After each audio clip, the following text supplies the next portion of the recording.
സംസാരം ടിവിയുടെ എല്ലാ പ്രിയപ്പെട്ടവർക്കും സ്വാഗതം. ഇന്നിവിടെ തയ്യാറാക്കുന്ന ചിക്കൻ മുഗളായി കറിയാണ്. അധികം എരിവൊന്നുമില്ലാതെ കുട്ടികൾക്കും മുതിർന്നവർക്കൊക്കെ കഴിക്കാൻ പറ്റുന്ന നല്ലൊരു ടേസ്റ്റി ആയിട്ടുള്ള ഒരു ചിക്കൻ കറിയാണ്. നല്ല അടിപൊളി കറിയാണ്. അപ്പോൾ എല്ലാവരും ഒന്ന് ട്രൈ ചെയ്ത് നോക്കണം. നമ്മളൊക്കെ വീട് വെറുതെ ഇരിക്കുന്ന സമയത്ത് നമ്മുടെ വീടുകളിലൊക്കെ ചിക്കൻ ഒക്കെ മേടിക്കാറുണ്ടല്ലോ. അപ്പോൾ എല്ലാവരും വ്യത്യസ്തമായ രീതിയിൽ ഭക്ഷണമൊക്കെ ഉണ്ടാക്കാൻ ഇഷ്ടപ്പെടുന്നവരാണല്ലോ. അപ്പോൾ ഒരേ രീതിയിൽ തന്നെ വെക്കാതെ നമ്മൾ ഇതേ രീതിയിൽ നിന്ന് എല്ലാവരും ട്രൈ ചെയ്ത് നോക്കണം. എല്ലാവർക്കും ഇഷ്ടപ്പെടും. അതേ നല്ലൊരു ടേസ്റ്റാണ്. അപ്പോൾ അതിന് വേണ്ടിയുള്ള ചിക്കനും വറ്റൽമുളകും ഒക്കെ ഞങ്ങളിവിടെ എടുത്തു വെച്ചിട്ടുണ്ട്. ഒരുപാട് മസാലയൊന്നും ഞങ്ങൾ ഇതിൽ ചേർക്കുന്നില്ല. അപ്പോൾ പെട്ടെന്ന് തന്നെ നമുക്ക് വീഡിയോയിലേക്ക് കിടക്കാം. അതിനും ആദ്യമായിട്ടാണ് ഞങ്ങളുടെ ചാനൽ കാണുന്നത് എല്ലാവരും ഒന്ന് സബ്സ്ക്രൈബ് ചെയ്യണം. അപ്പോൾ അതിന് വേണ്ട ആവശ്യമായ സാധനങ്ങൾ എന്തൊക്കെയാണെന്ന് നോക്കാം. ഞാൻ ലെസ്ലി. ഞാൻ ലവ്ലി. ഇവിടെ 1 കിലോ ചിക്കനാണ് എടുത്തു വെച്ചിരിക്കുന്നത്. നന്നായിട്ട് കഴുകി വൃത്തിയാക്കി എടുത്തു വെച്ചിരിക്കുന്നതാണ്. ഈ ചിക്കൻ നമുക്കൊന്ന് മാരിനേറ്റ് ചെയ്ത് വെക്കണം അരമണിക്കൂർ. അതിനുവേണ്ടി നമ്മൾ കുറച്ചും ഒരു മസാല തയ്യാറാക്കാനുണ്ട്. അത് നമുക്കൊന്ന് അരച്ചുകൊണ്ട് വരണം. അതിനുവേണ്ടി 10 വറ്റൽമുളക്, 2 കറുവാപ്പട്ട, 3 ഗ്രാമ്പു, 1 ടീസ്പൂൺ പെരിഞ്ചീരകം, 1/2 ടീസ്പൂൺ കുരുമുളക് പൊടി, 1/2 ടീസ്പൂൺ മഞ്ഞൾപ്പൊടി, ഉപ്പ്. നമുക്ക് പെട്ടെന്നൊന്ന് അരച്ചുകൊണ്ട് വരാം. മസാല നന്നായിട്ട് നമ്മൾ അരച്ചെടുത്തിട്ടുണ്ട്. ഇനി നമുക്ക് ഇതിൻ്റെ പകുതി മസാല എടുത്ത് ചിക്കനിലേക്ക് ആക്കിയിട്ട് നന്നായിട്ടൊന്ന് മസാല പുരട്ടി നമുക്ക് 1/2 മണിക്കൂർ റെസ്റ്റ് ചെയ്യാൻ വെക്കണം. 1 മണിക്കൂർ വെക്കുകയാണെങ്കിൽ നല്ല ടേസ്റ്റ് ആയിരിക്കും. കുറഞ്ഞത് 1/2 മണിക്കൂറെങ്കിലും വെക്കാം. നമുക്ക് ബാക്കിയുള്ള മസാല നമ്മൾ ചിക്കൻ വേവിക്കുന്ന സമയത്താണ് നമ്മൾ ചേർത്ത് കൊടുക്കുന്നത്. എണ്ണയിൽ വഴറ്റിയ ശേഷം ഇനി നമുക്കെന്നാൽ ചിക്കൻ ഒന്ന് തിരുമ്മി വെക്കാം. 1 കിലോ ചിക്കനാണ് നമ്മളിവിടെ എടുത്തിരിക്കുന്നത്. ആ ചിക്കന് ആവശ്യമുള്ള മസാലയാണ് നമ്മളിവിടെ തയ്യാറാക്കിയിരിക്കുന്നത്. ഇനി വറ്റൽമുളകാണ് ഞങ്ങളിവിടെ എടുത്തിരിക്കുന്നത്. ഇനി വറ്റൽമുളക് ഇല്ലെങ്കിൽ നമുക്ക് 3 ടേബിൾ സ്പൂൺ മുളക് പൊടി ചേർത്ത് കൊടുത്താൽ മതി. അപ്പോൾ പകുതി മസാല നമുക്ക് ഈ ചിക്കനിലേക്ക് നമുക്ക് ചേർത്ത് കൊടുത്ത് നന്നായിട്ടൊന്ന് മിക്സ് ചെയ്തെടുക്കാം. ഈ മസാലയിലാണ് എല്ലാം ഇരിക്കുന്നത്. മസാല അതുകൊണ്ട് നന്നായിട്ട് നമ്മൾ അരച്ചെടുത്ത് നന്നായിട്ട് ചിക്കനിലേക്ക് തിരുമ്മി പിടിപ്പിച്ചിട്ട് 1/2 മണിക്കൂർ നമുക്ക് റെസ്റ്റ് ചെയ്യാൻ വെക്കണം. അപ്പോൾ ആ ഇറച്ചിയിലേക്ക് ആ മസാലയുടെ എല്ലാം വറ്റൽമുളകും കുരുമുളകും എല്ലാം നന്നായിട്ട് പിടിക്കുമ്പോൾ നല്ലൊരു ടേസ്റ്റാണ്. നല്ലൊരു മണം വരുന്നുണ്ട്. കറുവപ്പട്ടയും ഗ്രാമ്പൂ, നമ്മുടെ വീട്ടിലുള്ള കറുവപ്പട്ടയും ഗ്രാമ്പൂ ഒക്കെ ആണെങ്കിൽ നല്ല സ്മെല്ലുമാണ്. അതുപോലെ നല്ല ടേസ്റ്റും ആയിരിക്കും. സമയത്ത് ഉപ്പ് വേണമെങ്കിൽ അല്പം ചേർത്ത് കൊടുക്കാം. ഇറച്ചിയിലൊക്കെ ഒന്ന് ഉപ്പ് പിടിക്കാൻ വേണ്ടി. മസാലയൊക്കെ നന്നായിട്ട് തിരുമ്മി പിടിപ്പിച്ചിട്ടുണ്ട്. ഇനി 1/2 മണിക്കൂർ നമുക്ക് റെസ്റ്റ് ചെയ്യാനായിട്ട് മാറ്റി വയ്ക്കാം. ചിക്കൻ ഏകദേശം 1/2 മണിക്കൂറായി നമ്മൾ മാരിനേറ്റ് ചെയ്ത് വെച്ചിട്ട് ഇനി നമുക്ക് ഉള്ളിയും ഇഞ്ചിയും വെളുത്തുള്ളിയും എല്ലാം ഒന്ന് മൂപ്പിച്ചെടുക്കണം. അതിനുവേണ്ടി നമ്മളൊരു പാൻ വെച്ചിട്ടുണ്ട്. പാൻ ചൂടായി കഴിയുമ്പോൾ അതിലേക്ക് അല്പം വെളിച്ചെണ്ണയും നെയ്യും കൂടി ഒഴിച്ചു കൊടുക്കാം. പാൻ നന്നായിട്ട് ചൂടായിട്ടുണ്ട്. ഇതിലേക്ക് കുറച്ച് നെയ്യ് ചേർത്ത് കൊടുക്കാം. അതിൻ്റെ കൂട്ടത്തിൽ തന്നെ ഒരല്പം വെളിച്ചെണ്ണ കൂടി. നെയ്യും കൂടെ ചേർക്കുമ്പോൾ കറിക്ക് നല്ലൊരു ടേസ്റ്റ് കിട്ടും. വെളിച്ചെണ്ണയും നെയ്യും നന്നായിട്ട് ചൂടായി വന്നിട്ടുണ്ട്.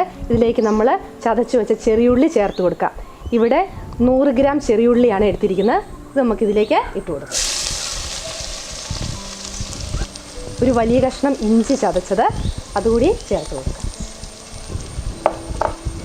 ഇനി ഇതിലേക്ക് 12 അല്ലി വെളുത്തുള്ളി നന്നായിട്ട് ചതച്ച് വെച്ചതാണ്.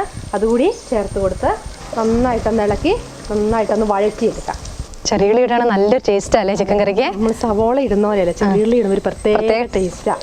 അത് ഏത് കറിക്കാണ്, ചിക്കൻ നല്ല ഏത് കറിക്കും ബീഫ് വലത്തിയതാണ് എന്തിനാണ് ചെറിയുള്ളിക്ക് ഒരു പ്രത്യേക ടേസ്റ്റ്. ഇപ്പം ചെറിയുള്ളിക്കൊക്കെ ഭയങ്കര വിലയല്ലേ, അതുകൊണ്ട് പച്ചമണം മാറണം അല്ലേ? ഇഞ്ചിയുടെ വെളുത്തുള്ളിയുടെ ഒക്കെ നന്നായിട്ടൊന്ന് മൊരിഞ്ഞ് വന്നു കഴിയുമ്പോൾ നമുക്ക് തക്കാളി ചേർത്ത് കൊടുക്കാം.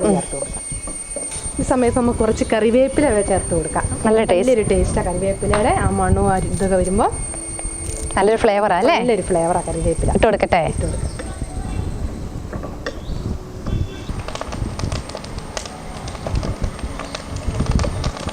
ഏകദേശം മുരിഞ്ഞ് വന്നിട്ടുണ്ടല്ലേ. ഇനി നമുക്ക് അരപ്പും തക്കാളിയും കൂടെ ചേർത്ത് കൊടുക്കാം അല്ലേ? നമ്മൾ അരച്ച് വെച്ച അരപ്പുണ്ട്. പകുതി അരപ്പ് നമ്മൾ മാരിനേറ്റ് ചെയ്യാൻ വേണ്ടി മാറ്റി വെച്ചിരുന്നു. അതിൻ്റെ ബാക്കി അരപ്പാണ്. അതും കൂടെ നമ്മൾ ഈ എണ്ണയിലേക്ക് ചേർത്ത് കൊടുത്ത് അതുപോലെ തന്നെ തക്കാളി, ഒരു വലിയ കഷ്ണം തക്കാളിയാണ് ഇവിടെ എടുത്തിരിക്കുന്നത്. അത് രണ്ടും കൂടെ നമുക്ക് ഈ എണ്ണയിലേക്ക് ചേർത്ത് നന്നായിട്ടൊന്ന് മൂപ്പിച്ചെടുക്കാം. ഈ എണ്ണയിൽ കിടന്ന് നന്നായിട്ട് ആ തക്കാളിയും നമ്മൾ ചേർത്ത മസാലയൊക്കെ നന്നായിട്ടൊന്ന് മൊരിയണം. അതിനുശേഷം നമ്മൾ ചിക്കൻ ചേർത്ത് വേവിച്ചെടുക്കാം. ഇപ്പം മിക്സിയൊക്കെ ഉള്ളതുകൊണ്ട് വളരെ എളുപ്പമാണ് ഈ അരപ്പൊക്കെ തയ്യാറാക്കാൻ. മിക്സിയിലിട്ട് അടിച്ചാൽ മതിയോ? പണ്ടൊക്കെ അരകല്ലേ വെച്ച് വേണ്ടി അരയ്ക്കാൻ. അമ്മയൊക്കെ കോഴിക്കറിക്കും മീനൊക്കെ കറി വെക്കാൻ അരകല്ലേ വെച്ച് വറ്റൽമുളകൊക്കെ അരയ്ക്കുന്നേ. അപ്പം അത് നല്ലൊരു ടേസ്റ്റാണ്. ഇപ്പം എളുപ്പമാണല്ലോ, എല്ലാവരും നോക്കണേ. അതുകൊണ്ട് ഒത്തിരി സമയമൊന്നും വേണ്ട കറികൾ വെക്കാൻ. പെട്ടെന്ന് പണി. ഏകദേശം മൂത്ത് വരുന്നുണ്ടല്ലേ? ഇച്ചിരി നന്നായിട്ട് മൂത്തോട്ടെ.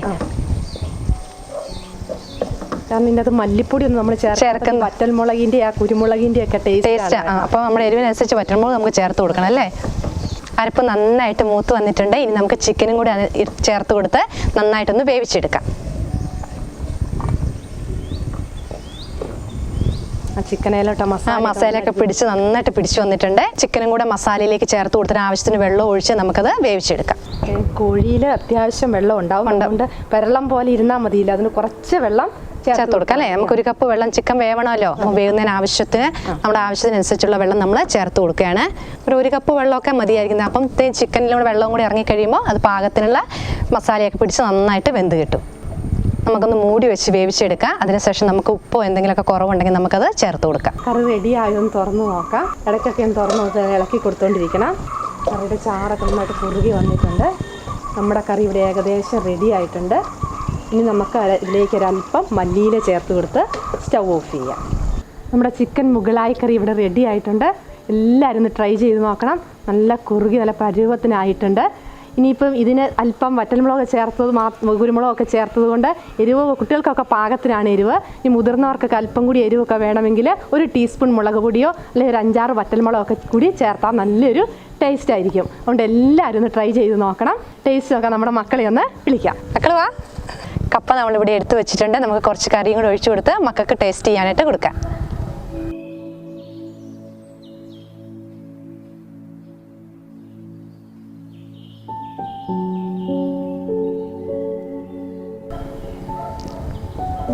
മക്കളെല്ലാവരും ഒന്ന് കഴിച്ചു നോക്കിയേ. ചൂടുണ്ടോ ടാപ്പി? സൈഡിൽ നിന്ന് എടുത്ത് നോക്ക്. ഇനി കപ്പയും കൂടെ കൂട്ടി കഴിച്ചു നോക്കി. ചാറൊക്കെ കൂട്ടി കഴിച്ചു നോക്ക്. ഇഷ്ടായോ? ഇഷ്ടായോ? നല്ലതാണോ? അടിപൊളി. സൂപ്പറാ. സൂപ്പർ. അപ്പം നിങ്ങൾ ഇത് ട്രൈ ചെയ്ത് നോക്കുക. പുതുമകൾ എല്ലാവർക്കും ഒത്തിരി ഇഷ്ടമാണല്ലോ. അപ്പോൾ ഈ രീതിയിൽ എല്ലാവരും ഒന്ന് ട്രൈ ചെയ്ത് നോക്കുക. എന്നിട്ട് ഞങ്ങളെ അതിൻ്റെ കമൻറ്റുകൾ അറിയിക്കുക. ഞങ്ങളുടെ വാട്സപ്പ് നമ്പർ കൊടുത്തിട്ടുണ്ട്. അപ്പോൾ ഇതുപോലുള്ള റെസിപ്പികൾ നിങ്ങളുടെ കയ്യിലുണ്ടെങ്കിൽ ആ നമ്പറിൽ ഞങ്ങൾക്ക് സെൻഡ് ചെയ്ത് തരിക. ഞങ്ങളത് വീഡിയോ ചെയ്യുന്നതായിരിക്കും. അതുപോലെ ഞങ്ങളുടെ ഈ വീഡിയോ ഇഷ്ടമായെങ്കിൽ എല്ലാവരും ഒന്ന് ലൈക്ക് ചെയ്യുക, കമൻറ്റ് ചെയ്യുക, ഫ്രണ്ട്സിനും പ്രിയപ്പെട്ടവർക്കൊക്കെ ഒന്ന് ഷെയർ ചെയ്യുക. അപ്പോൾ അടിപൊളി മറ്റൊരു വീഡിയോ ആയിട്ട് വീണ്ടും കാണാം. എല്ലാവരും സന്തോഷമായിട്ടിരിക്കുക. ബൈ.